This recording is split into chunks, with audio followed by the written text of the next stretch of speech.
Hi, what's up, everybody? Hey. Welcome to The Leap. I'm Steve Lucas. The Leap. This is Tim Hughes. I am Tim Hughes. And, we ran into some technical difficulties first time around. Sorry. Hopefully, this doesn't happen again. But to restart on what we were doing there, we wanted to open up today with the this doesn't colossal fuckabout that is the Houston Texans. Yay! They suck. They are such a joke this year, and it's really upsetting. To tell you how bad Houston is, their kicker is doubtful for this week.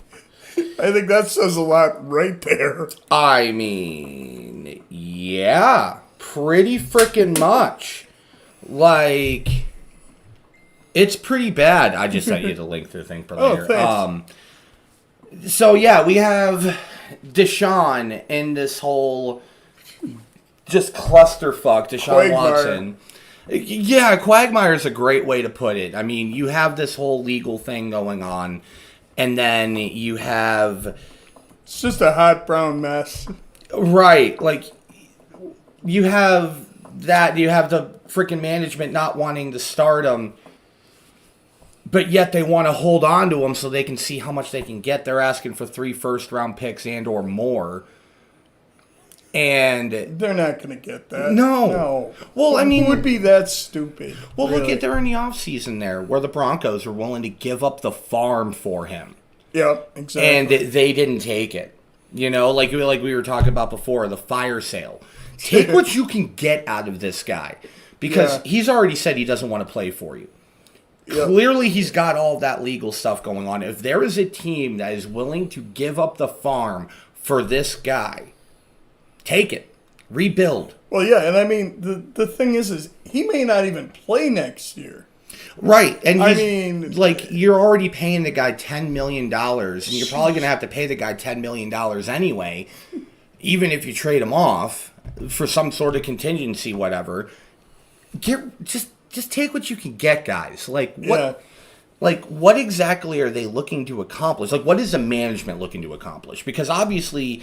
Like, while Deshaun has this whole thing going on with him, he still kind of is, like, justified in saying, hey, man, I don't want to play for this dumpster fire anymore. I'm better than this. And he is, because he's a top 5 QB talent. He had a Campbell's soup ad. Just saying. I mean, yeah, how many other Houston Texans have a Campbell's soup ad? Andre Johnson never did. No, and he was great. J.J. Watt had a couple of them, I think. Well, that's true.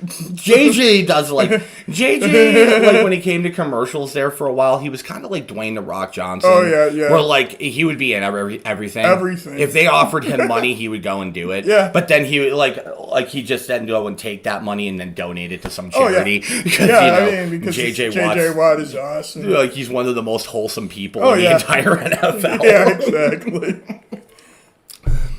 So crazy. But... Deshaun, and then you got that running back by committee that are just... That's what you want to call that? Cast-offs. Just cast-offs. I mean, it's just a bunch of... You got David Johnson, Mark Ingram, and Lindsay. Houston has become the island of misfit players. They are the island of misfit toys of the NFL, in my opinion. Oh, they are. Because it's like, okay, nobody else necessarily wants these guys. No. Well, you can go to Houston and you can go play. Like, Danny Amendola. I mean, you know what's crazy, though, is that Cooks and Amendola catching passes from Tyrod Taylor feels... Like, it feels like something that if I were to see 3 years ago, I'd be like, dude, that's going to be scary. Right, exactly. You know, because you're like, Tyrod, he's not like that big-time fantasy QB, but the dude knows how to sling the ball. And you got Brandon Cooks that at that point was still kind of in his prime. Right. Amendola was still crushing it at that point. Oh, like, Yeah, that would have back been a then pretty it would have scary been pretty little good, offense but right now there. I don't. I mean, I think basically the swing is the other way in both their careers. I mean, yeah, that's very true. Do they have a tight end? I don't even know if they have a tight end. Well, okay, yes, they have a tight end. Well, I mean, yeah. Is it a tight end of worth? What was that? I don't know. That sounded loud. Anyway, okay. But, yeah, so... Well, here, let's take a quick gander. Let's see. Let's go ahead and see, according to ESPN here, who is Houston's starting tight end, because I have no idea. Let's take a look. I would assume that nobody in our league drafted it, so it's probably going to be relatively easy to find. I think it would be so far down on the food chain you wouldn't even, Well, that would be like... okay, I see it right here. Jordan Atkins. Who the heck is that? Well, let's see. Last year, he had 37 receptions on 49 targets for 403 with 1 touchdown. So, says he emerged as the top fantasy tight end in Houston last season. Though that's not saying much. No, not really. He crept from the primordial ooze into the primordial Honestly, I ooze. feel like... You know what? Like, looking at it, you never know. Maybe this guy could actually be pretty good. He's got... Well, think about it like this, man. He's a guy who doesn't have any real value at this point on an offense that has really no value to it whatsoever. All he has to do is go out there and play. And make some catches. Yeah. Make some catches and make a few plays, and he could go ahead and shoot up his freaking stock immediately. Oh, yeah. Because, like, looking at it, he was a 2018 third rounder. Got another year or two maybe in Houston. Take advantage of it, homie. You got a quarterback that loves to throw to the tight end. Oh, yeah. Safety valve. Yeah. Go ahead and be that safety valve. Go ahead and make your nut, homie. Like, that's all I could say on that one is make your nut, because, like, it looks like you got a prime opportunity to do so. You're on a crap team. Nobody's expecting anything out of you. Yep. I mean, I guess except for that absolute dumpster fire of a freaking upper management and your rookie coach. Like, well, yeah, definitely. And what's sad is, like, even if Houston goes 0-17 this year, I wouldn't blame their coach. Oh, God, no. How could you blame a coach for that? Yeah. Like, management. Yeah. Definitely blame the management. The management, the GM, director of operations, the owner, those guys need to be dragged into a room where, like, literally pick whoever of the football gods to break out that baby powder and just, like, what are you thinking? What are you thinking by doing this? Like, what exactly are you trying to accomplish? There's, to me, it's as dysfunctional, well, more so, I think, than the Detroit Lions. I mean, to me, the Detroit Lions are one of the most dysfunctional teams in the league. Agreed. I mean, like you said, I think they're going to be a little bit better this year, I think, maybe, than they were last year. Well, I don't necessarily think, I don't even look at it necessarily as them being better than they were last year. I think they're going to be better than people expect. Okay. Simply because of the fact that they do actually have some weapons on offense, okay? I think DeAndre Swift's going to have a pretty good year. If he can stay healthy. If he can stay healthy. They have that young receiver. What's his nuts? St. Brown? Amon Ross St. Brown. You mean the guy that was with the Packers? No, that's Ignatius. Yeah, I was gonna say he got cut by the Packers, but his brother is supposed to be pretty good. So is that his brother? That's over there? His brother. Yeah. Okay. Yeah, like I couldn't remember the guy's name over there in Detroit, but like And I mean, St. Brown. Goff has got an opportunity to maybe do okay. I mean, the main key elements to that Detroit offense, in my opinion, are Swift and Hawkinson. Oh yeah. Hawkinson, while I wouldn't personally take that bite on him for fantasy, because like the offense is going to be kind of going through him. Yeah. So why would you want to put your faith in a guy, like, fantasy-wise, why would you want to put your faith... Like, I understand it's a tight end, but, like, to me, I feel like there's some guys that are going to be a lot better on much better teams. Like, the big problem with picking a great player on a bad team is that you really don't know what you're going to get from week to week. Oh, completely. Because, like, you know the guy has the potential to go out there and ball, but whether or not he actually is a completely different story. True. But anyway, not to get overly, like, distracted on everything today. We're going to try to do our best to stay on topic here. Just to go on a quick thing on what we had to do, a quick name change. We changed our name to the Leap Football Podcast because we ended up finding out that we were not nearly as clever as I originally thought that we were going to be. Turns out that there is already a one league to rule them all football podcast. And that's because I was basing it off of what I saw off of YouTube and Facebook and stuff like that, without taking into account for the main two podcast outlets in the world, Spotify and iTunes. Found out after our episode that we needed to change that up, and it's like, whoops. Exactly. So I had to go through crazy mad dash trying to figure this whole thing out. Thankfully, I think we came up with a pretty darn good name. So yeah, we're going to be known as the Leap from now on. So without any further ado, we're going to start in on our do and don't, who we're going to start, I say start and don't start. And the name of the game this week, guys, is defense. Defense, defense, defense. Defense is the key to your fantasy victory this week, in my opinion. Because there is a lot of very key matchups that I feel some people should be avoiding. And then there's some key matchups that I think people should be taking big time advantage of. Because these guys are, like, while these guys are being projected to not go very far, it's like these guys are playing some terrible defenses. Terrible teams. Mm-hmm. Really, like, when I look at defenses to start this week, guys, just going off of the bat, I say Washington is a surefire bet. Oh, yeah. Now, I know that that's kind of, with the Chargers and their offense, it's explosive. They got a lot of really great players. But here's the thing. Washington at home is by far one of the scariest places for a offense to go out and do their job.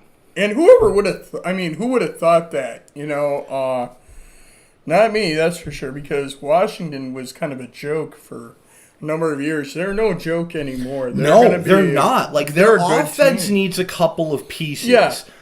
But, like, in all reality, dude, their defense is going to be, in my opinion, I think their defense is going to be the number one scoring fantasy defense. Oh, I think you're right. Like, just because of their ability to get after the football. It's going to be between them and Cleveland. Yeah.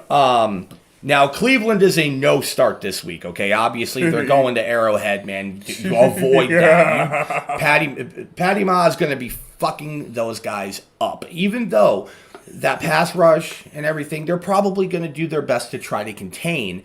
But at the end of the day, like, Cleveland's got a good defense. They got a great defense. You can't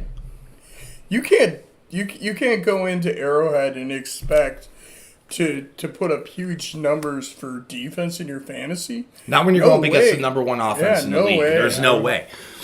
No way. But here's the thing. Washington against the Chargers offense at home, they're going to have a day with Justin Herbert. They just are. Like, that's just kind of how it is. The other I'll give another two here. Obviously, the Rams are a guaranteed start against Chicago. They're at home.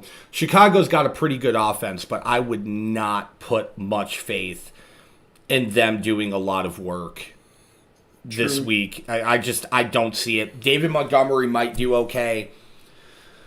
I mean, they might do some decent work with their tight end. Who is that? Kmet? Yeah. He might have a pretty decent game, but outside of that, Allen Robinson is going to be is not going to have a good day. And let's be real, they're starting Andy Dalton. Yep. You know Aaron Donald is going to put Andy Dalton on his ass multiple times in that game. Oh, yeah. And I wouldn't be shocked, honestly, if that defense puts Dalton in the dirt enough times if they go ahead and they try throwing Justin Fields out there after a certain point just to see how he does. Eventually, they're going to have to, I think. Well, right. You drafted the guy. Go ahead and take that freaking leap on him. Like, why would you do that to yourself? Now, actually, I got two other defenses that if you happen to have them, they are going to be big this week. I got San Francisco going into Detroit. Obviously. Oh, man. Obviously. Yeah. They're going to tear that team up. It's going to happen, okay? The Niners are overall a really good team. And their defense just got better. Yeah, their defense, the Niners' defense just got a big up, and they just signed Josh Gordon. Josh Norman, sorry, this week. And that is huge. Huge. That fills the hole that Richard Sherman. Yeah, because without Richard Sherman there, they had a big hole that needed to be filled, and you got a veteran guy. Even though Josh Norman is not the same Josh Norman that he was a few years ago, that still puts a veteran secondary player in that room that's going to help those guys out a lot. So obviously, them going up against Detroit, that's going to be a nice transition for Norman to get acclimated, because it's not like he's outside of them queuing up. They're going to be queuing up Hawkinson and Swift. That's it. Oh, yeah. There's not really much else that they have to be going off of. Now, the last defense, this one is, I feel kind of a no-brainer if you have these guys start them. Baltimore going into Las Vegas. Now, Las Vegas is a good team, but I feel that Baltimore's defense is going to have the upper hand on Vegas's offense this week. I don't see it. There's not, like, even with the off-season trades, obviously we're going to be talking about that situation here at length, I'm sure, towards the end of the show. But it's something that's going to be very, very, very easy decision in my eyes. Play Baltimore's defense. Now, the key thing about defenses this week is going into the position that I think is going to, well, if you got some stuff to go ahead, yeah. Well, I think those are probably the best. I would say on offense. I mean, we can get into that a little bit if you want. Yeah, absolutely, because I got a lot of stuff on offense. A lot of guys, man, that I think are going to be tearing it up right now this week. So who you got? Well, I got taking anybody for the Jaguars against the Texans pretty much. That's actually my number one right there. I got Marvin Jones against Houston. Houston does not have anything in its secondary. Oh, no. Marvin Jones is... I know that he's still being listed as questionable, but I wouldn't really take that much. I wouldn't worry about that very much. Actually, no. It looks like he's no longer listed as questionable here according to ESPN. Oh, no. He's still listed as questionable. But here's the thing.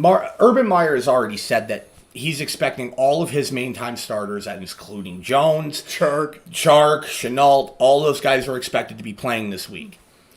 I would say that with Marvin Jones, if you wait until it's getting closer to game time, if you don't want to take the chance of putting him in as a wide receiver 1 or 2, drop him in your flex. I think he's going to go off on these guys because this defense is atrocious, and they are going to tear them up. Definitely. Always look to see if a player is questionable,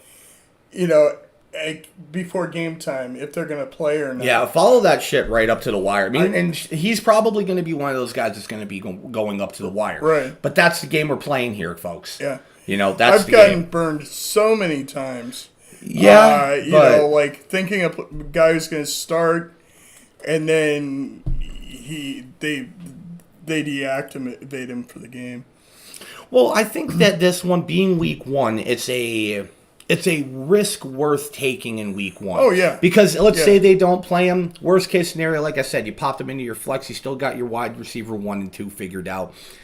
And you might still have a chances. But the thing is that if he does go out there and he tears that shit up and you guys leave him on your bench, you're going to be kicking yourself in the ass for it. Well, yeah. So don't do it. Don't do it. Unless you know for a fact you got somebody that you feel is going to do better, start Marvin Jones.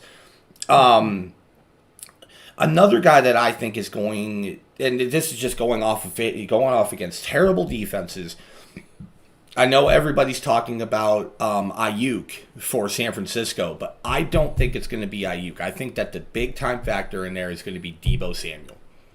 If he can stay healthy. Well, I'm just looking at this from a week 1 standpoint. Okay. Not for a full season, just for this week. They are going up, again, they're going up against Detroit. Okay? That Niners offense is no joke. Jimmy G, he's not an elite quarterback in my eyes, but the thing is he does know how to put the ball where he needs to, and he likes throwing to Deebo.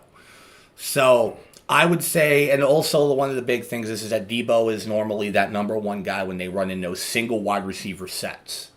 Yeah. So that's kind of where it is, because they love running those single wide receiver sets in the end zone, and that's where Deebo, I feel, does a lot of his best work. You know, a lot of those quick little slant and out routes and having chances of getting touchdowns there. So I think he's probably going to have a very big game against Detroit. Oh, yeah.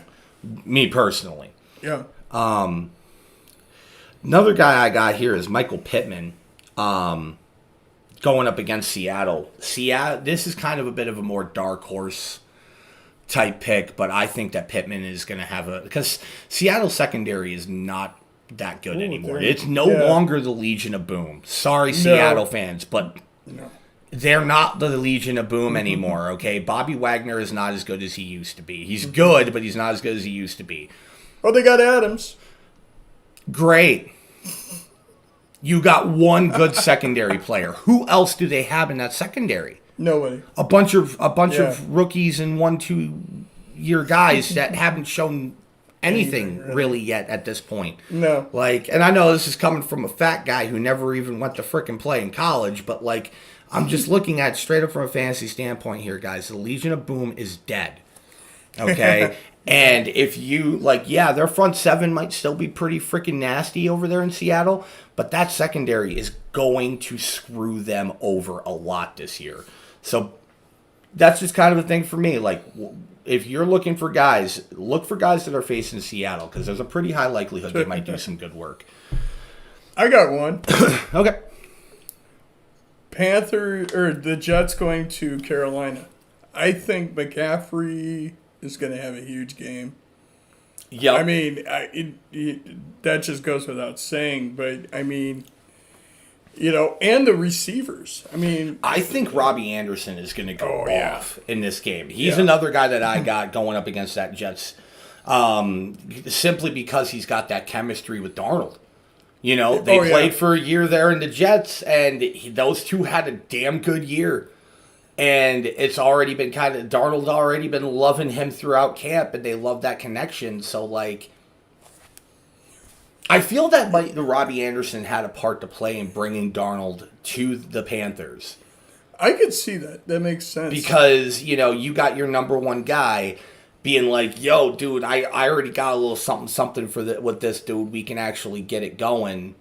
I think that's going to be a connection that's going to be big this year. That's going to be. I think that's going to be an underrated killer connection, way underrated killer connection right there, in my eyes.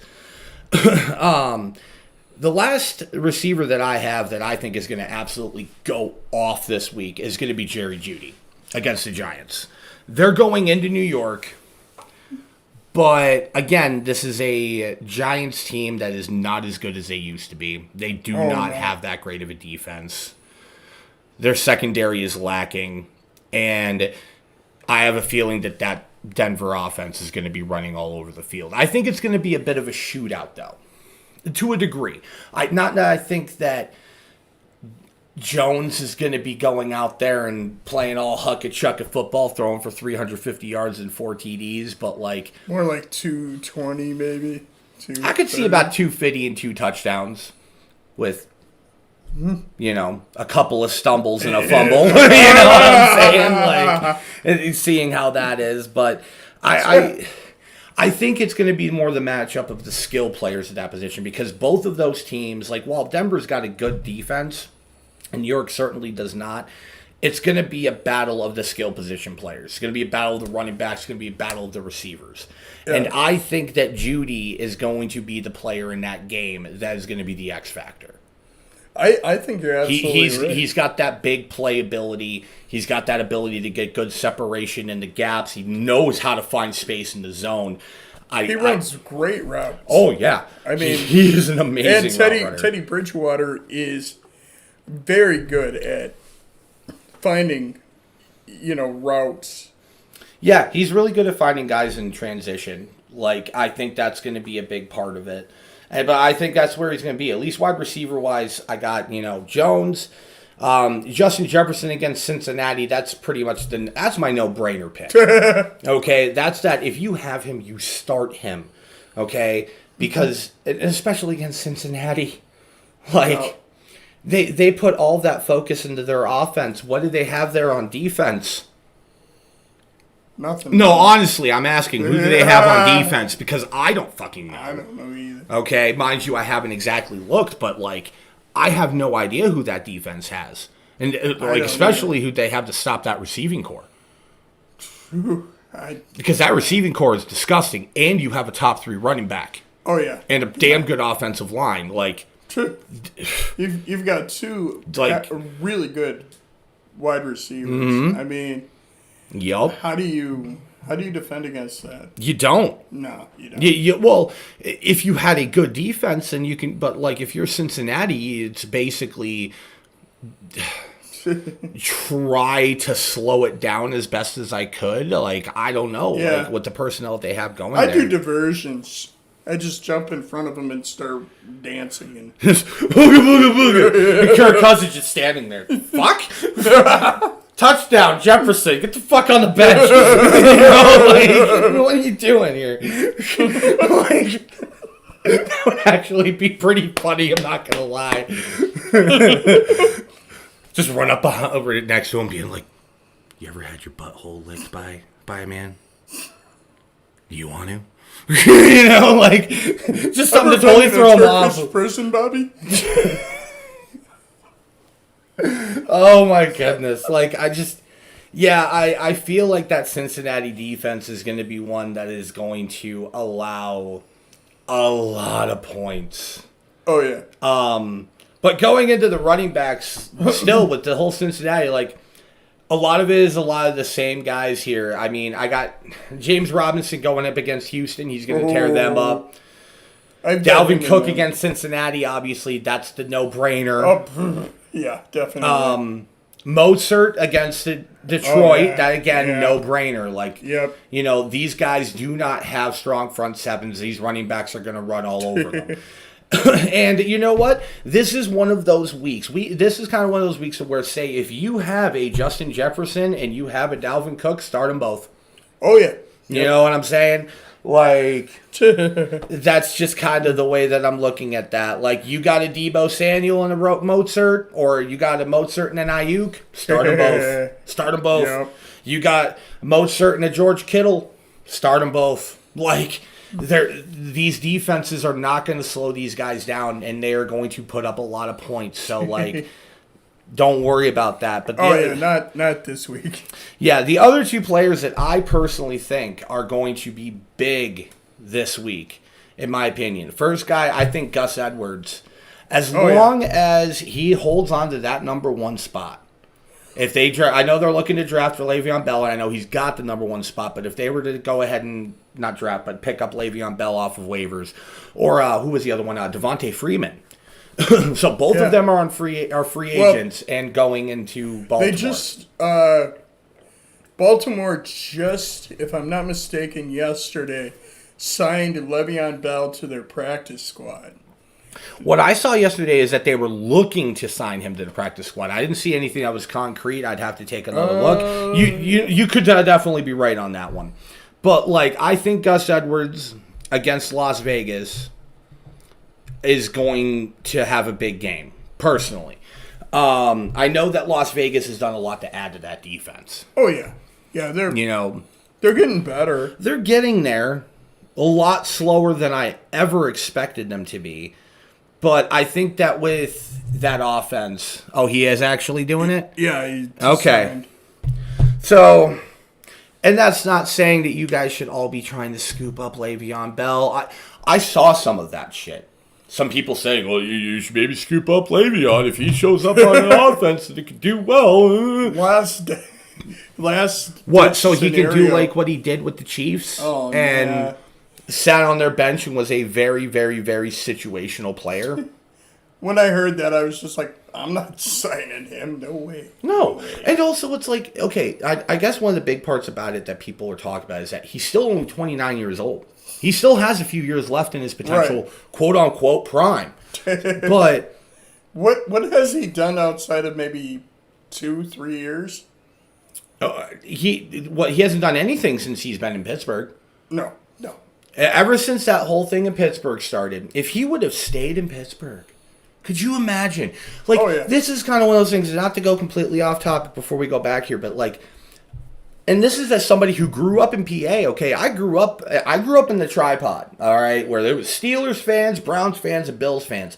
Most of the kids that I went to fucking school with were all Steelers fans. And I got to think, like, about, like, looking at my friends who are Steelers fans, I'm like, I'm sorry.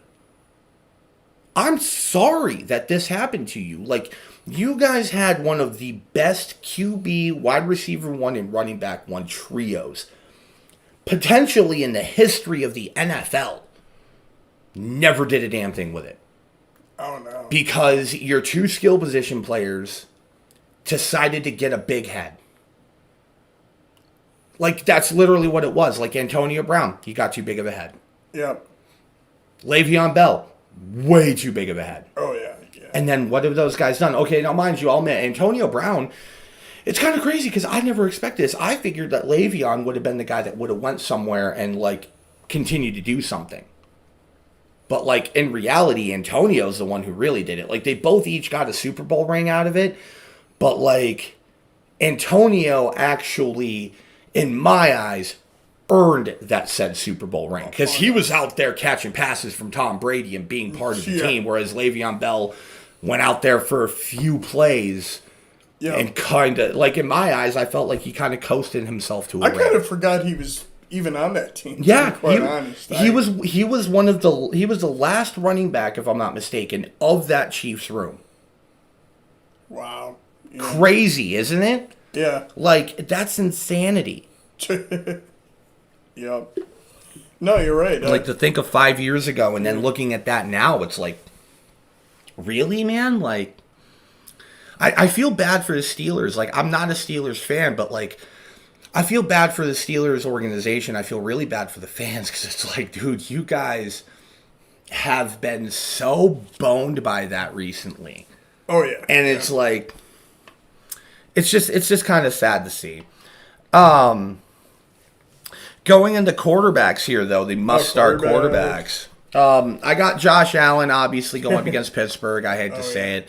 But it's going to be Josh Allen at home. It doesn't matter who Josh Allen's taking on at home. Doesn't matter how good that defense is. He's probably going to go nuts. Now that T.J. Watt's holding out, I mean... By the way that I understood, Tomlin was expecting T.J. to be at practice today. And that they were hoping to try to get something figured out by the end of the week. That was according to what I saw on NFL Fantasy Live last night after I got home. Oh, so okay. I recorded last night's episode and I decided to watch that. And I was checking out the NFL Now stuff before I came in and nothing changed. So as far as I know, they were expecting him to be there today. Oh, wow. Okay. But I don't know, man. Like that. That's just... That situation could be really toxic, you know, if it goes on further down in the season. I mean, that could be pretty bad. Well, you know what? This goes back to the Le'Veon Bell thing. Now, here's the thing. Le'Veon was asking for an ungodly amount of money. Whereas T.J. Watt isn't really asking for that much. No. He's only really to me, I feel like T.J. is asking for what he is worth. Oh yeah, which is like around what I think it's anywhere between 10 to 15 million a year. Sign him. Sign him. He is your defense. Oh, yeah, Give him what he wants. All right. He says he wants to stay. He wants to be the leader of that defense. He just wants to be compensated as such. Right. Do it. Yeah, I would. Like, what are you talking about? That's a no-brainer. Yeah, that's a no-brainer to me, dude. Like, you got a mule like that, dude, who's going to be the backbone of your defense for the next 5-6 years. Give that man what he wants for the next 5-6 years. Yeah. Solidify that. Then again, Steelers management's been really stingy over the years, so... Especially the last 20. Oh, God. They've been really stingy the last 20, in my opinion. Yep. There's only been a couple of guys that they've been willing to give those big nut contracts to, because I remember when they signed Palomalu to that long-term deal. Oh, yeah.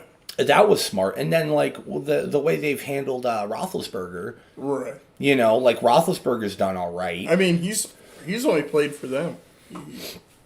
Yeah, he's going to be one of those legacy-type dudes where he's only going to end up playing for the one team. And that's rare. Yeah, that's really rare. Like, it's kind of crazy to think that Ben Roethlisberger has the potential of spending more years with one team than Tom Brady. That's crazy. If he were to stick around for 3 more years, because I think he's in his 18th season, if he were to stick around in the Steelers for 3 more years, he would have the longest stint of any quarterback with a single team. Wow. He'd need a walker at that point. I think he would be out there with a freaking rascal and just you know, like, I feel like that's what that would be. I wonder if there's a rule that you can't do that. That would be pretty fun. You know what? You know how they have the senior PGA? Yeah. What if they had a senior NFL? Where it's just a bunch of geriatric fucks and a bunch of rascals, you know, going out and trying to... Like, I feel like there would be a moment where, like, Michael Strahan would go out there and he would just leap off of his rascal and go and, like... just go and, like, totally, like, spear tackle Eddie George and, like, break his back or some shit. Like, I could see that happening. But that would be some damn good television, I'm just saying. Other QBs that I got going on here. Stay on topic, damn it. I'm sorry. No, I'm saying that to me, not just you. I'm saying that to all of us. Try to stay on top, stay on target. So other QBs that I got going here. I got Lamar Jackson going in Las Vegas. Again, it's that Las Vegas defense, man. That's going to be it's going to be pretty clean cut if I don't say so myself. Trying to find the last guy I had here. I didn't write it all down because, you know, I'm smart. Where in the ever-loving fuck? Okay, so the last guy that I have quarterback-wise, that I think is going to be a big-time guy this week is going to be Ryan Tannehill. Oh, yeah. This is a guy that I know. You and I have been high on Tannehill this year. I mean... I've been high on... Anyway, never mind. Don't do drugs, kids. Don't do them. You'll end up like this. Hi,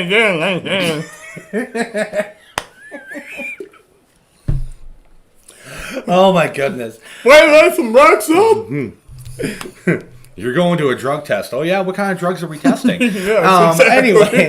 But, yeah, Ryan Tannehill, he's going up against Arizona this week. They're at home, though.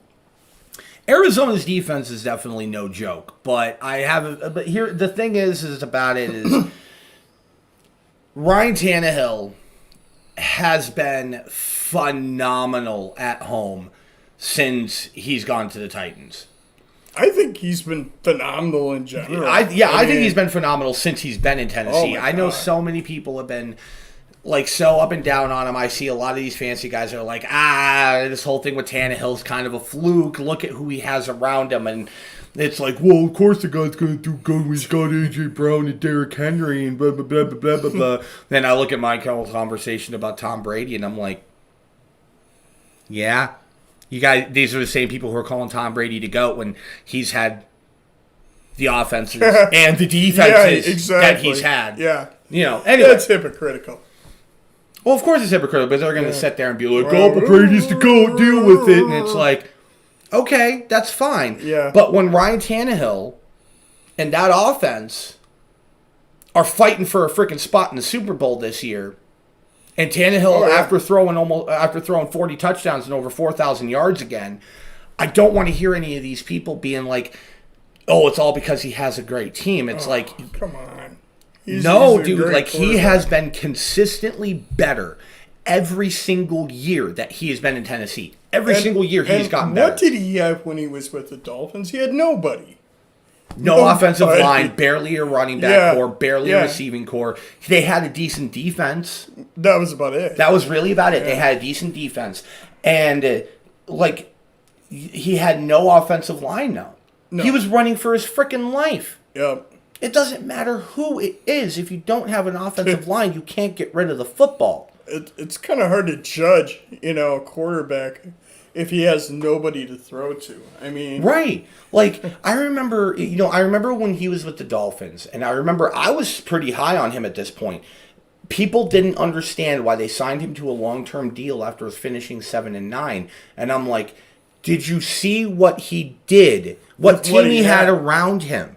Okay, he had like a 2-14 team, and he took them to 7-9. Yeah, that says it all right there.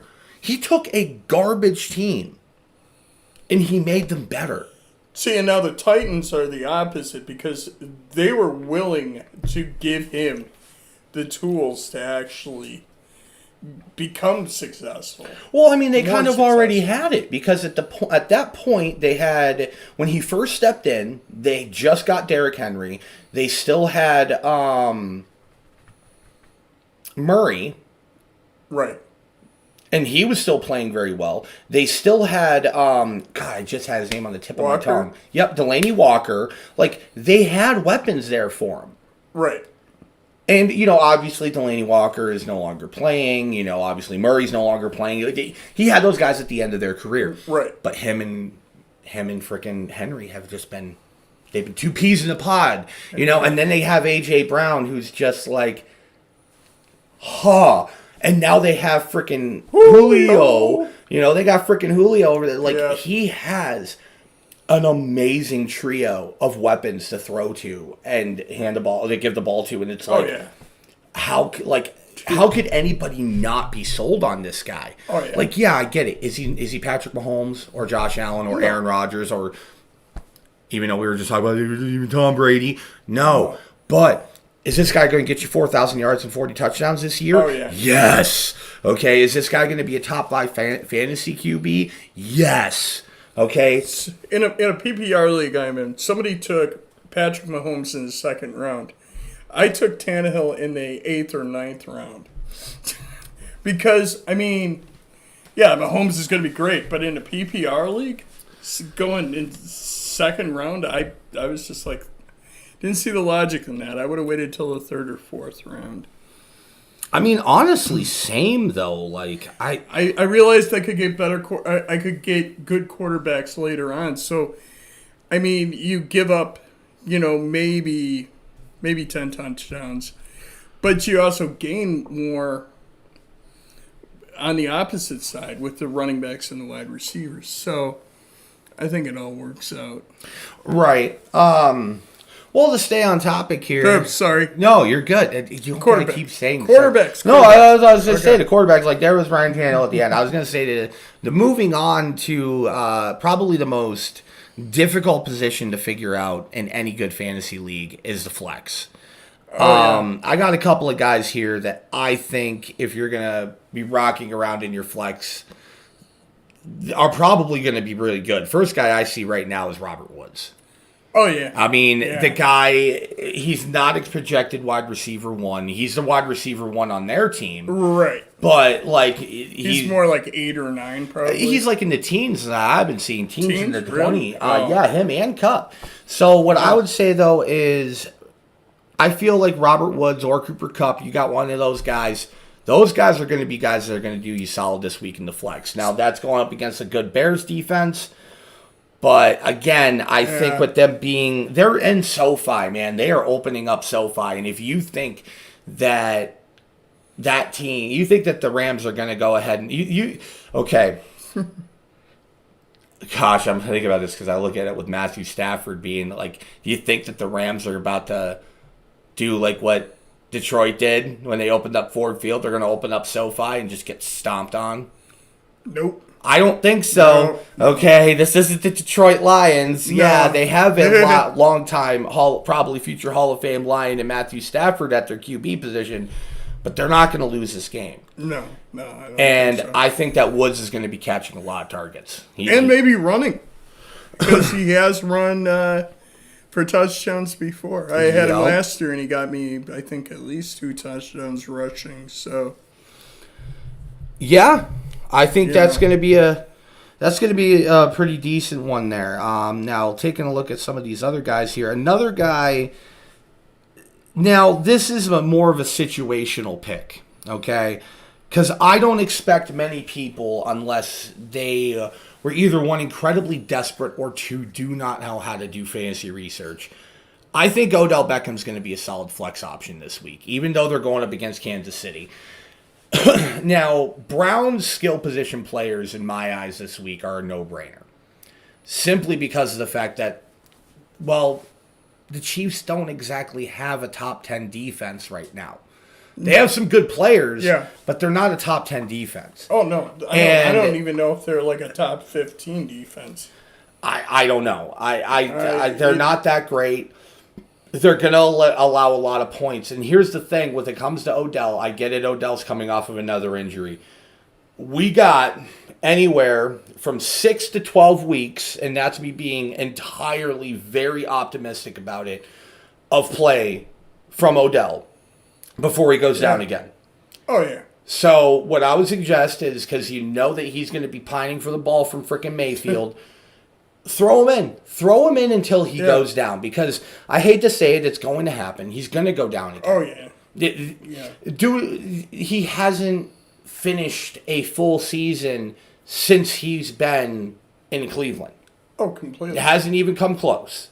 So do yourself a favor, and if you wasted it, I don't want to say if you wasted your pick, but if you went and you picked him up with a lower end pick, get the value that you're looking to get in your team now while he's getting that ball thrown to him.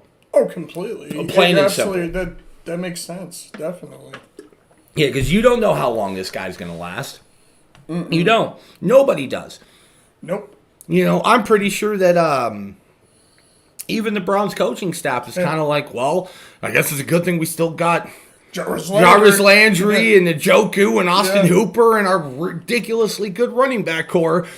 So Kareem Hunt and Nick Chubb.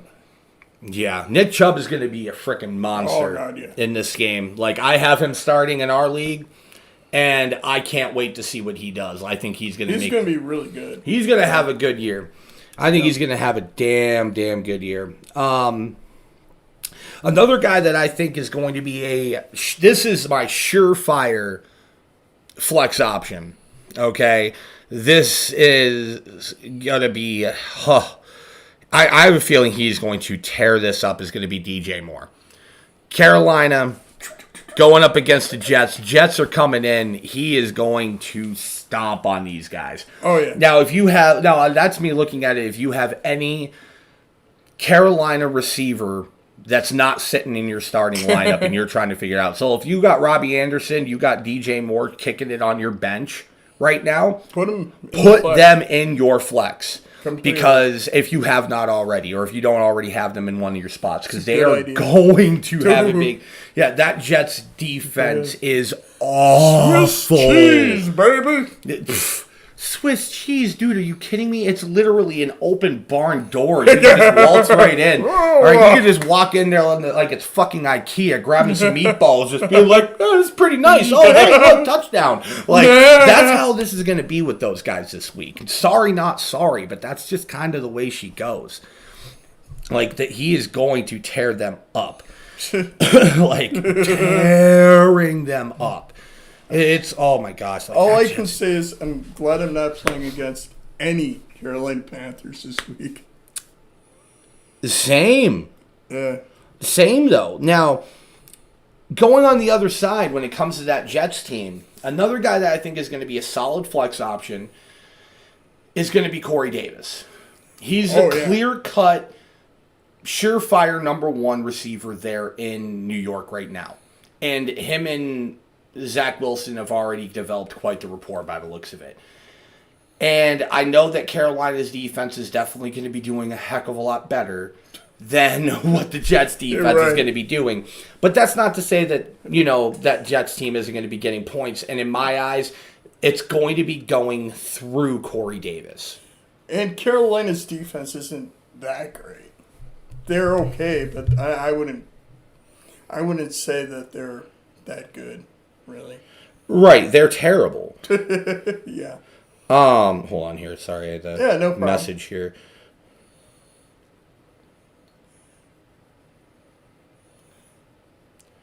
Oh, shoot.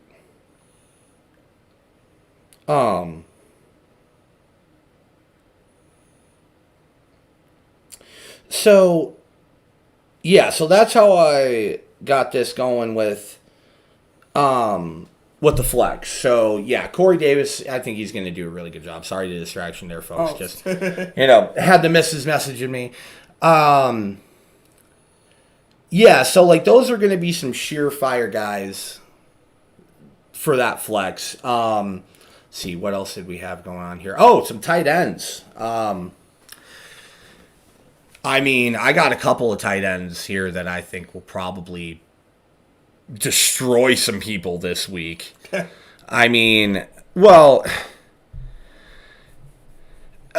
of them is going to be the guy that I have on my starting here against here in our league is Logan Thomas. That Chargers defense is no joke. Right. They are good. But they have had a lot of struggles over the last couple of years when it comes to dealing with tight ends. They've been one of the lower end versus tight end teams.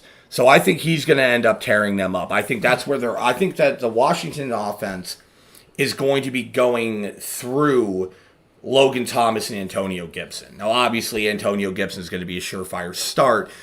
But, if you got him, put him in.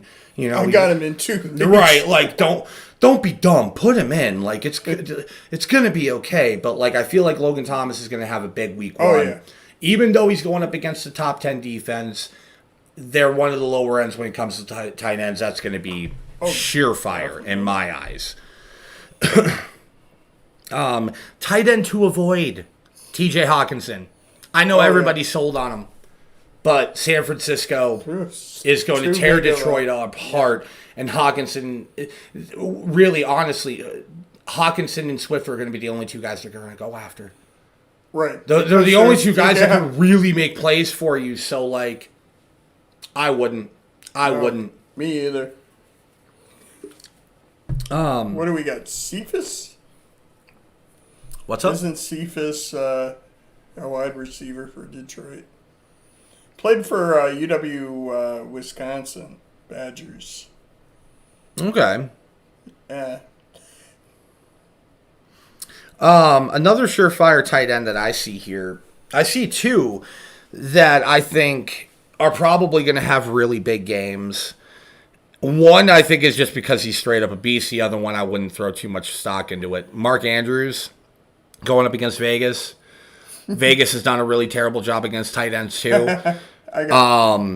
And also, he's one of Lamar's favorite targets. Oh, completely. The other guy, and this is, I don't want to put too much faith into this guy. I think he's going to do good against a struggling Philadelphia defense, is going to be Kyle Pitts.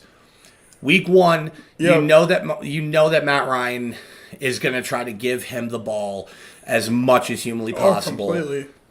I think primarily to shut guys like me up. And me. Who are not 100% sold on this guy yet. I think and you know what? That's the thing. This guy could go out, have 10 receptions for a couple hundred yards and a couple of touchdowns, and I still wouldn't be sold. Sorry. It's not because I don't think the guy's not talented. It's just the fact that you're going up against Philadelphia. People are way more sold on Philadelphia than they should be. Philadelphia, in my eyes, is going to be terrible. I actually have them It's going to be between Philly and New York for the bottom of the East. And in my eyes, I think Philly is going to pull a classic Philly move. And they're going to screw the pooch really, really badly in some very crucial games. Because I remember I was watching NFL Network. Gosh, I can't remember who had them. I can't remember if it was Schrager or Michael Robinson. But one of those guys had Philly making the playoffs in the wild card. What? Yeah, they had, if I remember correctly, they had Dallas winning the division, and then they had Philly making the wild card, like just barely. I'm thinking optimistically 6-11. That's optimistically. You heard it here first, ladies and sirs. I think it's going to be more like Champ dropping dimes. 4 and 13. That's about where I'm sitting with it. Yeah. I don't see them doing much more than that. No. I just don't.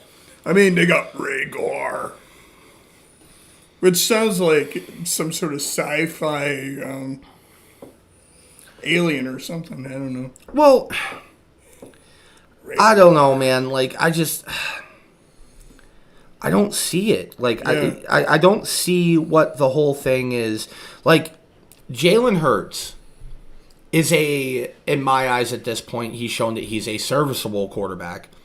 He has not shown me that he is an elite quarterback. No, like, he's done nothing to prove that to me as such. Now, not to say that Philly won't be a better team this year because they got Devontae Smith. Yeah. You know, Mr. Heisman from last year himself. I think he's going to be a big part of that offense. Yeah. He's going to be a damn good player.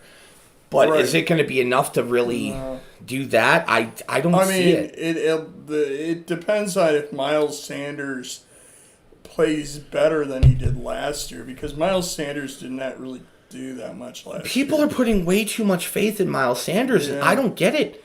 I don't understand what it is. Like, okay, I understand that from Philly's standpoint, he's the best running back that they have available. That's abundantly clear. Yeah. Sure. But for these people who are that high on him, I don't get it. I just don't. No, there's not a single part of that makes a lick of sense to me. When I was looking at draft strategy, I avoided Miles Sanders. Same. And Swift, too. Same. Because I just... They're good players. Oh, yeah. That are stuck in terrible systems. Yeah, exactly. And they're literally couple of the only people in those offenses that are going to be worth a damn. Like, yeah, I expect both of those guys to have some pretty big games this year.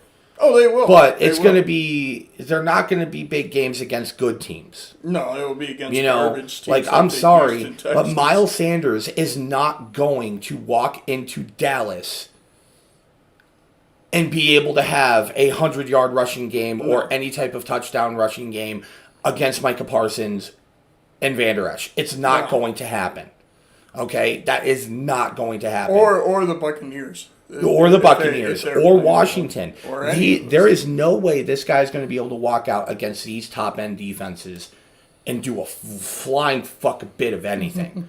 Okay? Yeah. DeAndre Swift, he's not going to be able to do anything against the Bears defense. It's not going to happen. He's not going to be able to do hardly anything against the Packers defense. It's not going to happen. He's definitely not going to walk into fucking Minnesota. Yeah. No way. Minnesota's defense has gotten better. Yeah, Minnesota's defense is definitely very, very, very good. So, like... Which sucks. Yeah, for us being Packer fans, it's terrible. I fucking hate it. It pisses me off. Come on, Minnesota, give it a game. Damn it, Minnesota. To make it easy for us. Yeah, right? Like, what are you doing here? We know you're not going to win a Super Bowl. Why are you trying? Yeah. You're not going to win. Oh, it's cute. They're trying. That's adorable. Oh, look at them. Look at them getting top-end receivers and having a great running back core and everything. Oh, but look at them with their frickin' Their 15th ranked freaking quarterback. Oh, isn't that adorable? Oh, look at Mike Zimmer still trying to go ahead and have a top end defense. Look at that. Isn't that cute? Oh, you guys think go and get Patrick from Arizona. Look at them. Cute? They think they can beat the Packers. Isn't that adorable? Don't you know? Like, don't you know you're never going to beat the Packers? Not until Rodgers leaves. Sorry. Next year, if Rodgers leaves, then everybody's going to be beating up on us. But you know what? I'm still going to talk shit as long as we're the Kings in the North, okay? All right, as long as Aaron Rodgers is still fucking king of the North, y'all better sit down. Just saying. Yep. Just saying. Like, it ain't going to fucking happen, okay? And he's bringing Cobb. And Cobb is back. Yeah, Cobb's back. Which was kind of smart. Well, okay, they got him on steal. Oh, yeah. You know, it's not like they put out a whole heck of a lot in order to get him. But why wouldn't you get him? I mean, he's one of the guys that Rodgers says that he wanted to have back for this year. And then Devin Funchess goes and makes a really, really stupid remark. And Funchess. Funchess. What a fucking dingleberry. Like, I mean, first of all, at least show us something on the field before you give us your words of wisdom.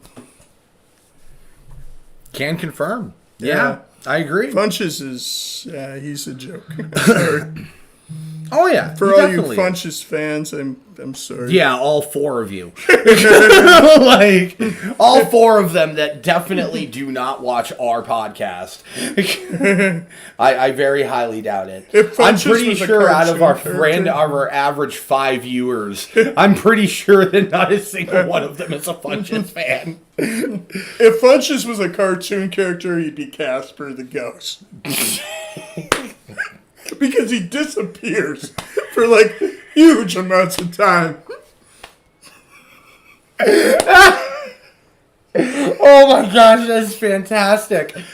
But accurate. Well, yeah. I mean... Yeah, he shows up, fucks up everybody's day, and then he's just gone. Occasionally, he does something good. Oh my goodness. He'll have, like, maybe 2 good games in a row, and then... You go, I think I'll put him on my fantasy team because he's actually doing something.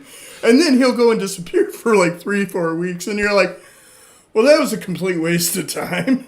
Oh, you mean like when I picked him up in 2017? Yeah. Or when I picked him up in 2017, 18. I remember he ended up going on a couple of our teams over those couple of years because he would have those games where it's like, oh, wow, he's actually doing something. Because it was when he was with Atlanta. Oh, yeah. He was doing all right. He was actually catching some balls, and it's like, okay, this guy might actually be all right alongside Julio. And then, then he go from having 8 catches and almost 100 yards with a touchdown to having 2 catches for like 20 yards. 20 yards, finishing the year with 3 TDs. So, like... don't do it. Just don't. Just never even draft Funchess, even if he shows you something he's gonna. Even if let's say tomorrow he signs with the Houston Texans. That's where you'd probably go. Okay, and then he becomes that number 1. Homeboy could catch 1,500 yards and have 12 touchdowns in that offense, and I still wouldn't pick him up. Oh God, no. Sorry, not sorry. He's burned me too many times. I trusted him one time, and he broke my heart. It's kind of that Simpsons thing, being like, why do you hate the Isotopes so much, Dad? Because I loved them once, and they broke my heart. That's how it is with Funchess, okay? I trusted him one time. And what an awful and he broke name. My Funchess. It sounds like a cookie that's horrible. It sounds like... Okay, I guess you remember back in the day, and I just remember this being a poor kid. You remember the yellow box stuff? Oh, yeah. Super cheap. Yeah. That would literally just say cereal, Or I remember we always used to have the boxes of the cornflakes but like it would have the corn-ish, like I can't remember exactly what it was. I was like fucking 5. But I were to say that he would be that person, like Funchess. Basic wide receiver. Like as cheap and basic as they possibly come. Oh man. Oh Lord.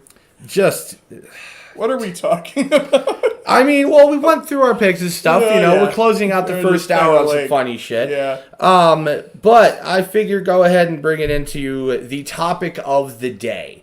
Going into our second hour here, guys. But the topic of the day is make or break people in organizations this year. I got a few guys that like people are extremely high on, but I think this is a make or break year for them. They need to get off their ass and do something. Number one guy on the top of this list, in my opinion, is John Gruden.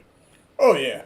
Yeah, no, you're right. And I know there's a lot of people, he's got that long-term deal. He's got, what is it? He was a 10-year deal, and he's entering his fourth year. Yeah. But here's the thing. He's entering his fourth season. He's 19 and 29 in those first 3 years. Okay, so this guy could literally go 13 and 4 this year, win the AFC West. He would have to then go and all the way to win a Super Bowl to have have the chance at a winning record or even an even record. Right. Okay, that's the only way that's going to happen. That's insane. Now I get it. First year or two, kind of just trying to let him do his thing. Get his players, build his team. Well, and trying to get out of the whole who was the owner for the Raiders? Oh, Mark Murphy? No, Raiders. Isn't that Mark Murphy? No, the guy that was before him. What, the coach or the owner? The owner of the Raiders. The old owner? Yeah. Who was that? Never mind. Oh, Mark Davis, you mean? Yeah, Mark Davis. Okay. I don't know why I was thinking Mark Murphy. I was thinking Al Michaels. Yeah, Al Davis. Mark Davis here. Trying to get out of freaking Al Davis destroyed that team. I mean, I'm not gonna lie, man. Like, I kind of feel like the Raiders haven't done a whole hell of a lot to impress me. Not since that Super Bowl run.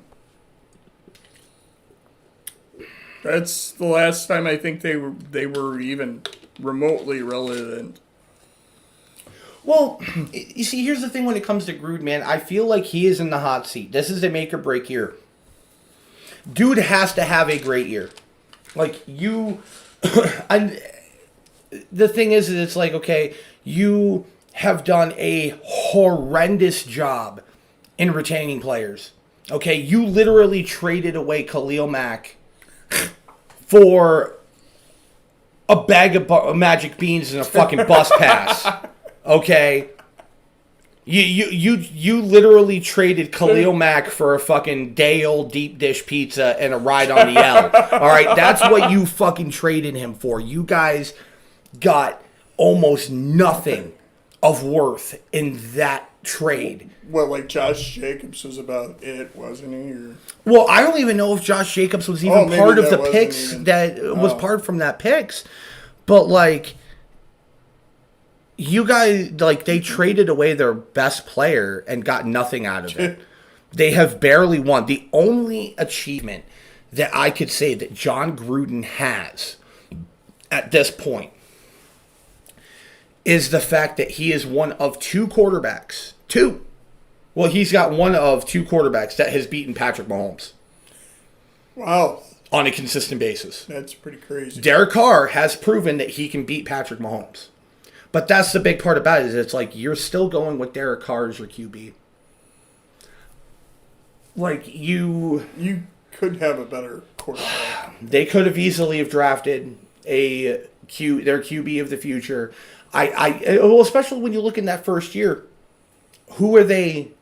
Like, Gruden straight up said he wasn't sold on Carr the first, 2 years, but yet they keep going with him. Yeah, that makes no sense. Like, to me, I feel like Gruden is slipping. Yeah. I feel like Gruden has way too much on his plate because he's not just a head coach. He's also operating as their GM. See, and that's the Al Davis curse right there. He is in a 110% complete control of that organization right now in that capacity. And No. Like, Gruden, focus on the coaching part. You're focusing so much on trying to build this team that you're not putting any time in actually coaching a winner. I don't think a coach nowadays can be a GM and be a coach. I think it's just too hard. There's too much in that. Well, yeah, because GMs have got so much on their plate. I don't know. I don't think that's a smart move. I don't either. I mean, are there any other than him that are GMs and coaches? The closest person that I can even think of in that degree would be Belichick. Yeah, because Belichick does have a direct say in the players that he wants to get. Well, and I think he deserves it at this point because after what he's done, yeah, I mean, absolutely. But I mean, I just don't think. To me, it's just not a good idea. You need a chain of command. Other than a dictatorial. Well, that's not the right word. But it's kind of appropriate, though. Well, yeah, that's true. It's kind of appropriate in the sense of that's what Gruden's doing. But the thing is it's like Gruden and Davis are playing this long game. They're looking at this in the sense of we're not trying to win right now. We're trying, when they were stepping in, they're like, we're not trying to win now. We're trying to win a few years from now. Well, it's a few years from now, and you guys finished last year at 8-8. Yeah. Yay! Congratulations, okay? You need to have a winning record this year. If he does not have a winning record this year, then I gotta really question whether or not Gruden should stay there. Right. I mean... and I love Gruden. Oh, yeah, me Nothing too. but respect for the guy. Me too. But, you gotta do something. Do something this year. I get it. The AFC West is stacked. Okay? So many good teams. But you gotta show that there is more that you can do than give Patrick Mahomes a hard time 2 times a year. I think the West, in both the AFC and the NFC, are going to be the divisions this year. Those are the two overall toughest divisions. Because those are the two divisions that have more competitive teams. Yeah. Yeah. Because look at the AFC West. In all reality, Chiefs are taking it. Right. But the rest of it is kind of a toss up. You really don't know.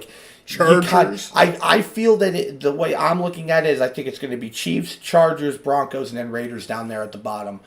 But in all reality, that could flip-flop. Those three could flip-flop in any way, shape, or form. And the same thing with the NFC West. I think the Rams are going to take it. Then I think it's going to be Arizona, San Francisco, and then Seattle at the bottom. But again, that could flip because you never want to count out Russell Wilson. Oh no! Obviously, that Niners team is extremely good, and with the pickups and the way that team is in Arizona right now, who knows what Cliff Kingsbury is going to be able to do with them. So, those are the two, where I feel the one spot is basically all but secured. Right. But everything else after that, man, it's kind of I don't really know where to go with it. The thing is, do you think the Buccaneers would be as good if they weren't in the South? Let's say they had to, obviously it's a stretch because cold weather teams would not be in a warm weather environment. But what if they were going up against the Packers, like they used to when they were in the Central? Oh my gosh, Battle of the Bays. Yeah. Gosh, that brings something back right there. I mean, I'll say this. I think the Buccaneers are Right now, they're the number one overall team in the league, strictly because of how stacked they are. Right. You know, I'm saying that too. what's crazy is that you can remove Tom Brady from that equation. Just take him, just remove him. And basically, you could grab even any one of those rookie quarterbacks. You could grab a freaking Zach Wilson or a Trevor Lawrence or a Trey Lance and throw them in that position, and they would still be that stacked. They'd still be that team. Yeah. I mean, I feel like the Bucs are literally they are the strongest team in the league this year, strictly because of how many good players they have. Yeah, and I mean the thing is it's not just offense; it's defense. Kansas City, it's more just offense. They've got a couple of defensive players that are fairly good. They have the highest scoring offense in the league, and also they have the most talented quarterback in the league right now. Right. You know, and he has his favorite weapon still. So like, it's kind of one of those things where like I feel the Bucs. You know how like in the NBA they have super teams? Yeah. The Bucs are the super team. Yeah, I think you're right. They are the one true super team in the NFL. They are a collection of people who, if they haven't only been there, they played for other teams. They were beefcakes in their other teams, but could never really quite get to that spot. You know, your Antonio Browns, your Ndamukong Suhs. They're coming to the Bucs, and they're taking huge pay cuts because to them it's not about the money anymore. They just want. It's about the fucking hardware. Like they don't care if they have to be one piece of the cog in incredibly overly talented super team, because at the end of the day, then they're getting those championships. Like that's what it is. Yeah. It's all about the win. Yeah. And then I mean Tom Brady, who's won more Super Bowls as a quarterback than any other player. Although I'm not necessarily a huge Tom Brady fan myself. I hate Tom Brady, but the one thing I'll give to Tom Brady, because whenever I hear people say that Tom Brady's the GOAT, I disagree wholeheartedly. Oh, I do too. To me, you could take any other top-end quarterback and put him in those teams that Tom Brady won Super Bowls with, and they would have won a Super Bowl. It's the system. You take Dan Marino, you take Aaron Rodgers, Peyton Manning, Drew Brees, Joe Montana. You take any one of these guys and you put them with those teams that he had in New England, or the team that he has over there in Tampa Bay right now, and they get rings. Every single one of them. Yeah. Every single one of them. Because, like, what are you going to do against that?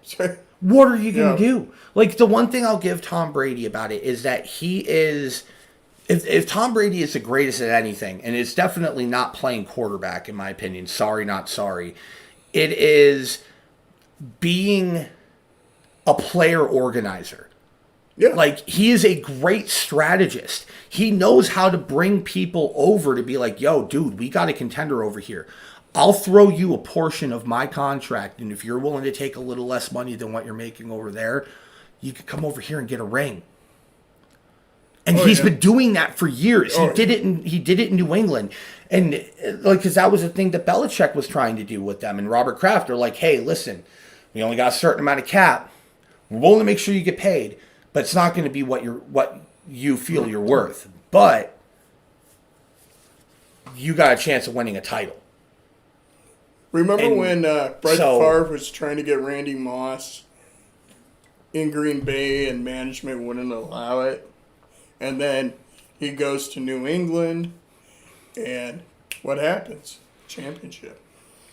Well, lost. They lost the championship. Well, they lost the championship. Okay, never mind. But they got to the Super Bowl. 16-0 season. Yeah. You know, they had probably the most dominating regular season in NFL history. I stand corrected about that. Yeah, I remember that season very well, because I remember when the opportunity of Moss coming to us in Green Bay. If he would have came to us, dude, we would have stomped people. Oh, completely. Oh my gosh, could you imagine Favre to Moss? Oh. Well, and then you would have Driver on the other side. Holy. And that was back when we had a really good defense too. Oh yeah. Yep, you know? Exactly. Man, You know, that was back when frickin' AJ Hawk was still in his prime. Frickin', one of my absolute favorite edge rushers the Packers ever had, Aaron Campman. Oh, I mean, I loved Campman. number 74. Mm-hmm. He was. That was part of the reason why I liked him. He rocked the same number that I rocked when I was in high school. So I remember you have a Campman jersey. Oh my gosh, that thing is beaten to shit now. That thing is so bad. The numbers are gone. You can't tell. Like it almost, you know those old school basically the blank NFL jerseys that we used to rock when we were kids. It's basically like one of those now. Numbers and everything is all gone. The only reason why you can tell it's a Packer jersey is because it's green and gold. That's the only reason you can tell. Yeah. But I mean, I've been rocking, dude. I remember I got that jersey the Christmas 2009. Wow. So it was before we went and we won that Super Bowl. Oh, wow. So, because I remember my buddy Robert, he bought me that jersey. We were doing, it was for a work thing, like a Secret Santa kind of thing. He literally bought that jersey for like $10 at TJ Maxx. He just happened to see that there was a big old jersey, and he and I used to talk football a lot. He knew that and he was also a Packer fan, so he's like, hey, man, Aaron Campman jersey, dude, here you go. And I cried. I was like, oh, my God, because he was like my favorite player on the defense. Yeah. And I remember rocking that, watching them beat the Steelers in the Super Bowl. It was one of the greatest things ever. Every time the Packers have been in the Super Bowl, I've been sick. Completely. I haven't been able to really enjoy it because I've just been so ungodly ill. So, if we go into this season and it gets into the playoffs and the NFC Championship comes around, you end up going and catching the vid, it's going to be like, okay, everybody throw your best wishes to Timmy, but hey, think about it this way, the Packers are going to win. That is really, really awful, and I don't actually want that to happen, buddy, but like, that's still... It's funny, though. I mean, just, yeah. Watching it just deliriously going, what are we even doing here? What are we doing here? So John Gruden is definitely first guy in the hot seat. I got 3 other guys here to wrap this game up. Next guy we're going to go with, this one in my eyes is very clean cut and very obvious. The very straight up obvious pick, Carson Wentz. Oh, yeah. This guy is, if there is a player that is in the hot seat right now, it is Carson Wentz. Oh, straight up. I get it. He's on a new team, and people are trying to give him a mulligan. He had probably one of the most atrocious 2020s. Oh God, it was. He was horrendous, and I get it. That Eagles team is extremely suspect. On all sides. Yep. He had no offensive line. Yeah, he didn't have an offensive line. Miles Sanders was extremely up and down. Well, his receiving core. Well, but also when he wasn't hurt, he was so up and down. His boom and bust ratio was way too high. I had him on one of my fantasy teams, and he did it. He was not good. Well, I think the biggest reason why is it's like, okay, you are stepping into an organization. Like, you're stepping into an organization right now that is literally a quarterback away from being a contender. Oh, yeah. Okay? They have a good receiving core. Yeah. You got T.Y. at the end of his career, but you got Michael Pittman. You got... Paris Campbell. You got a stacked running back room. Oh, yeah. With Taylor and Mack, stacked. Okay, you have a top 5 offensive line, in my opinion. You have a top 10 defense. Do something. You all right? I'm fine. Okay, I'm gonna say I got some water here if you need something to drink, but I need a lozenge. You need a lozenge, Jerry. I got for my throat. Okay, go ahead. But no, like that's the thing. It's like you have all of these things. Okay, top 10 defense, top 5 line. Probably top 5 running back duo. Oh, yeah. Great young receivers. And you got one hell of a good coach. Do something. Oh, yeah. Do something. Okay? Show everybody what you are freaking capable of. Because, I'm sorry, since the Eagles won that Super Bowl, he has done Fuck all. Yep. And what sucks is, like, I remember during that season, if Wentz would not have went down when he did, he would have an MVP right now. He would. He would have won an MVP. Even if the Eagles would not have won a Super Bowl. Let's say Wentz would have ran the season. Let's say, they lost in the playoffs, wherever it would have been. Divisional, conference championship, or hell, even if they would have lost in the Super Bowl, Carson Wentz would have still had an MVP. And he still probably could have won a Super Bowl with them. Yeah. What have you done since then, homie? You have done nothing since then. Absolutely nothing. You got to go out there and you got to ball out. Show us what you can do. Because if he doesn't, I don't see him staying there. Oh, no. Indianapolis is not going to... to me, I feel like Indy is looking at trying to win now. They're not looking to try to develop a guy. They have a team that they can win now. All they need is... They need their general. Yep. They need they need that general on that field. And Carson Wentz could be that guy, but he's got to show everybody that he is that guy. It obviously wasn't Phillip Rivers last year. You see, last year I feel like Phillip was... I feel like Phillip was more of a... It was his farewell tour. Oh, yeah. And everybody knew it. He was just trying to get one more good year in. See, he was on a great team. He had a good year. Tried to see if he can make a run at getting a ring. It didn't happen. And he just kind of rode off into the sunset being like, whatever, man, I took my shot. Yep. I've been in the league long enough. He's going to, to me, Phillip Rivers is going to be a future Hall of Famer. Is he going to be a first ballot? Probably not. I don't think so. But I feel like with the teams that he's played for, with the stats that he's had, he's definitely going to end up in the Hall at some point. Yeah. But with that being said, I don't see Wentz being the guy for them. He's got to prove it. He's got to prove it to everybody, because anybody who's sold on him, they really need to be careful, because it's kind of like, I don't know, dude. I don't know if that's a good idea. Last guy that I have that I'll talk about here, and then we'll start getting ready to wrap this thing up.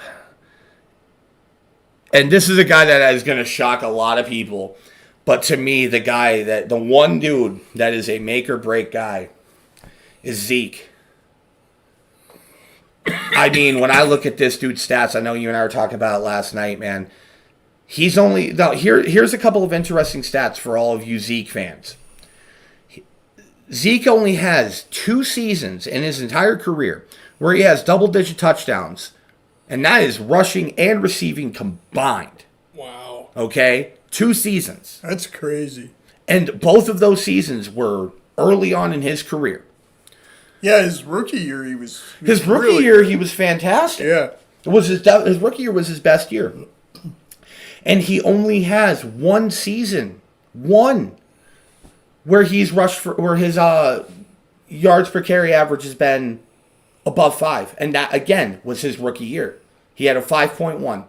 Every single year, his average has been around a 4.5, which, from an actual NFL aspect, isn't necessarily bad.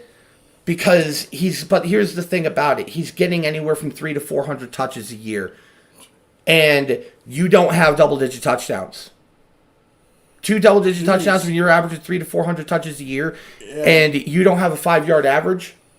What? No. Yeah, no. That's not elite to me. No, that is. Zeke needs to show the world that he is that guy. Because the last couple of years, sorry. I know last year I'll give you a mulligan with Dak being out, because that was terrible. Your offensive line was just garbage. There was nothing anybody could have done, okay? They could have brought back Emmitt Smith from his prime to play in there, and he wouldn't have been able to do a whole hell of a lot. And I know you got Zeke in your fantasy league, and I don't want to say this is a bad thing, because I still think he's going to do good for you. But to me this year, Zeke is that guy that... But if you look at it, Zeke came to camp in better shape best shape he's been since he started playing. Right. Yeah, he's doing all the right things, but like whether or not doing all those things are going to translate onto the field this year, like to me, he has to have double-digit touchdowns. Oh, definitely. Even if it's 8 rushing touchdowns and 4 receiving touchdowns, or 2 receiving touchdowns, do something to get double-digit touchdowns this year. And he has to get that yards per carry up above 5. He also has the lowest, out of all starters in the NFL, I saw this on NFL Network last night, he has the lowest amount of 20-yard rushes among all starters in the NFL right now since 2016. That's insane. He does not get huge runs. And I think part of that has to do with his offensive line. You know, because you look at a lot of guys who are getting a lot of these runs, you're seeing guys like your Derrick Henrys, your Christian McCaffreys, your Saquon Barkleys, who, I don't want to say Saquon, when Saquon was doing that, he had a much better offensive line. Right. But, like, when you see these guys, these are guys who got better offensive lines and, in my eyes, are infinitely better players. Zeke was supposed to be one of the chosen ones there in Dallas. He's supposed to be your chosen one running back. Show me. Right. Prove it. Prove it. Okay? Because it takes more than just rushing for 1,000 yards on a whole shit ton of carries to prove that to fantasy owners now.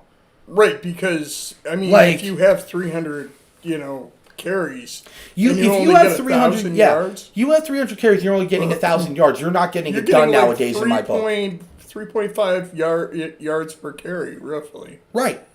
That's not good. Yeah, that's the thing. I remember back. That's average. I remember back in the day when I first met Ben. This was probably 10 years ago.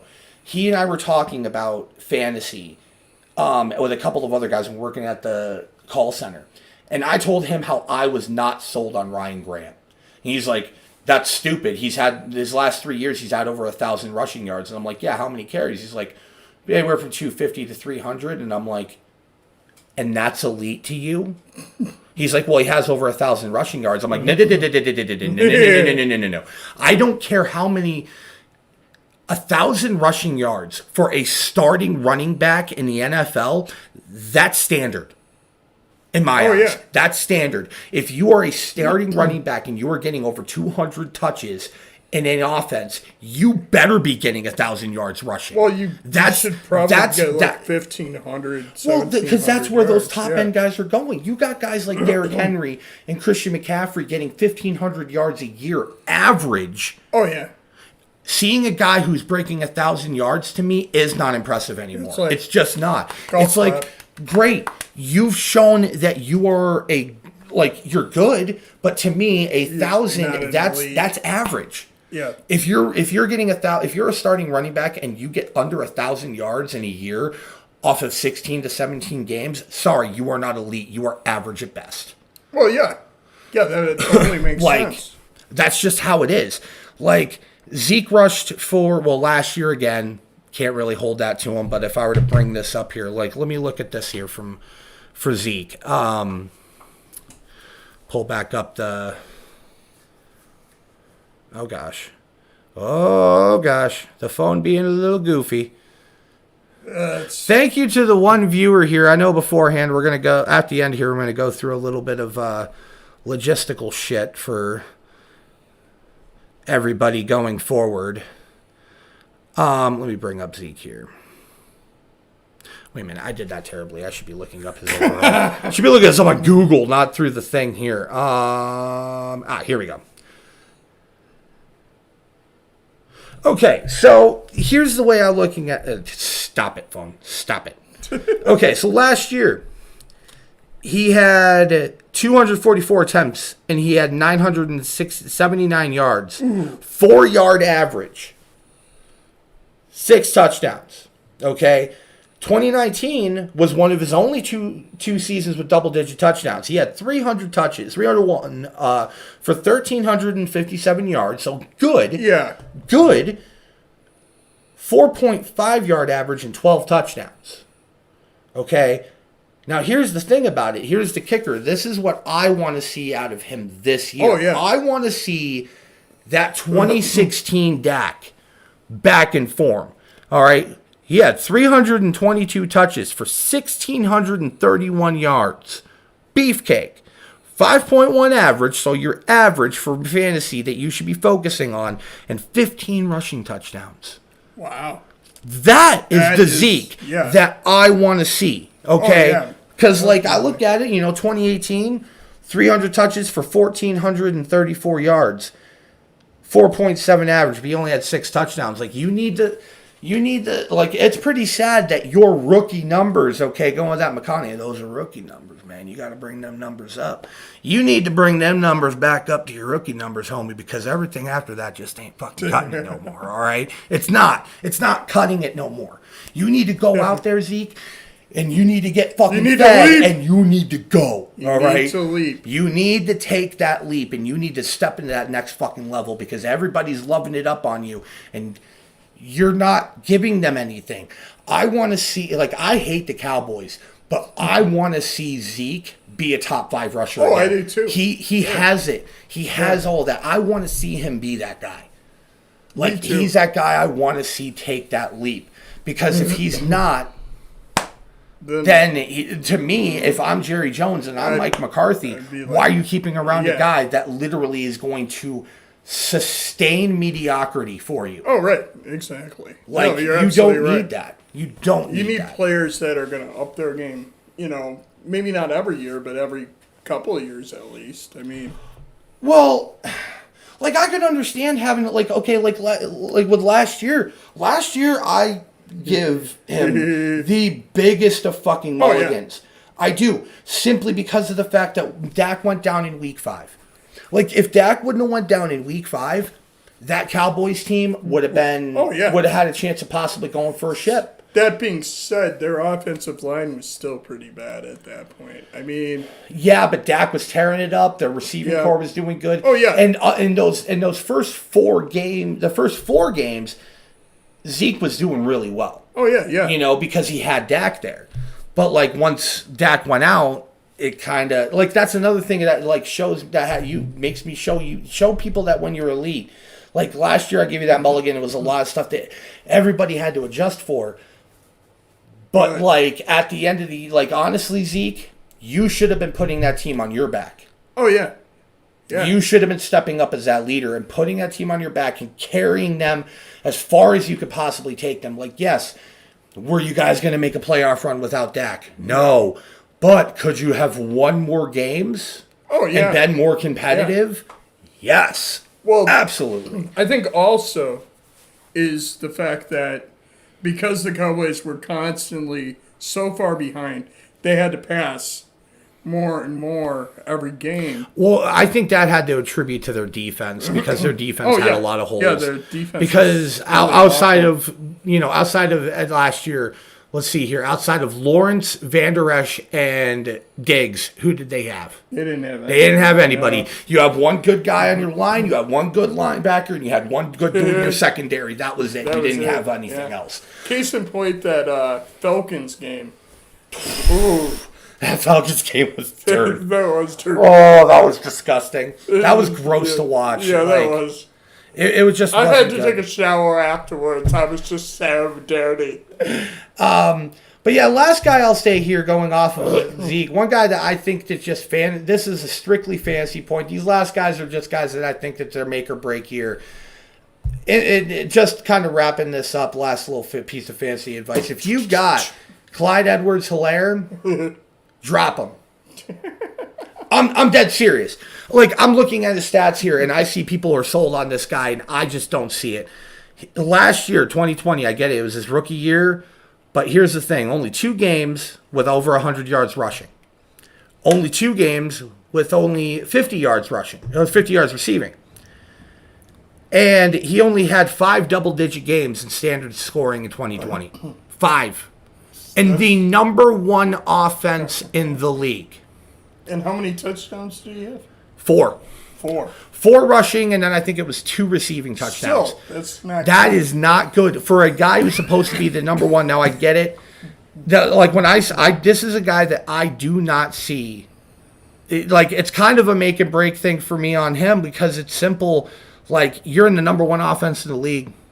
You're sitting with the number 1 quarterback in the league.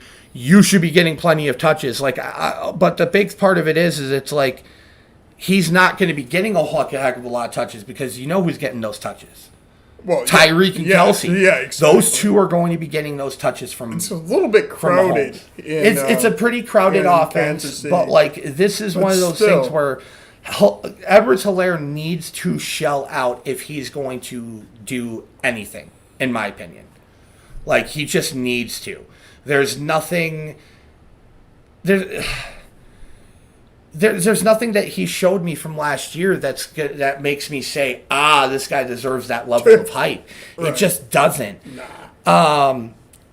But yeah, to wrap things up here, just kind of going over a couple of things about the podcast that are going to be going and moving forward. As we close things up here, probably should have did this at the beginning, but like I said, the new name of everything is called The Leap. If you guys are liking us on Facebook, I sent a thing out to people who are out there. Try to check us out. We're no longer going to be one league to rule them all. It's not happening. That's done. So we are now The Leap. If you guys are watching us through, catching us through those former pages on Facebook or whatever, join the new Facebook page.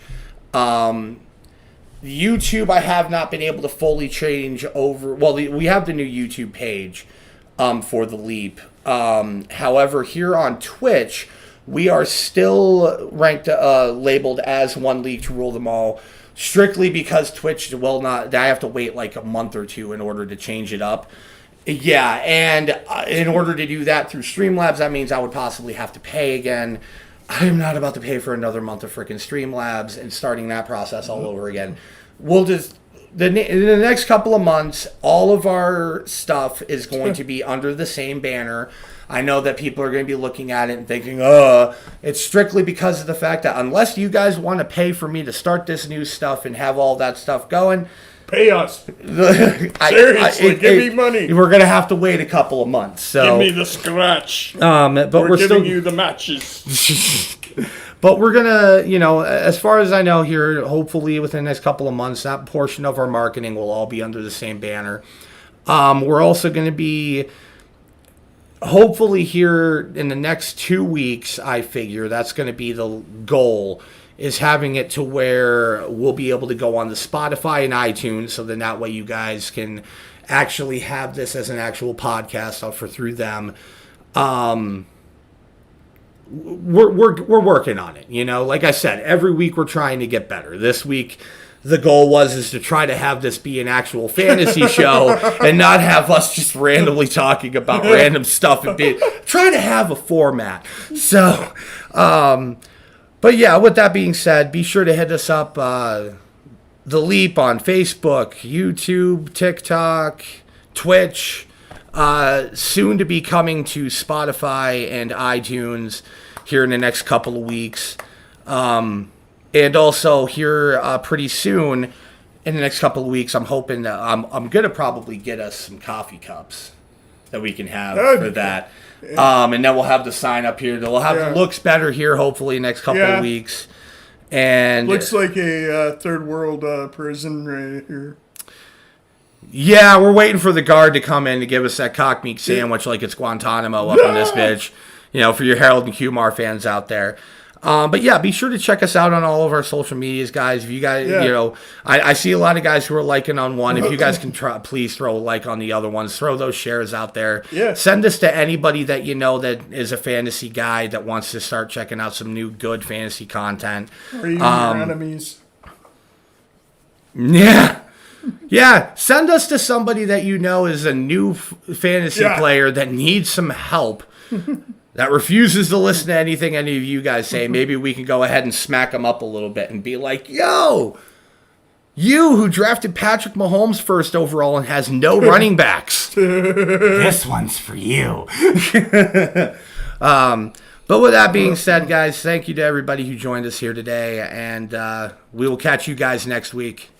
Don't make stupid trades. No stupid trades. No stupid trades.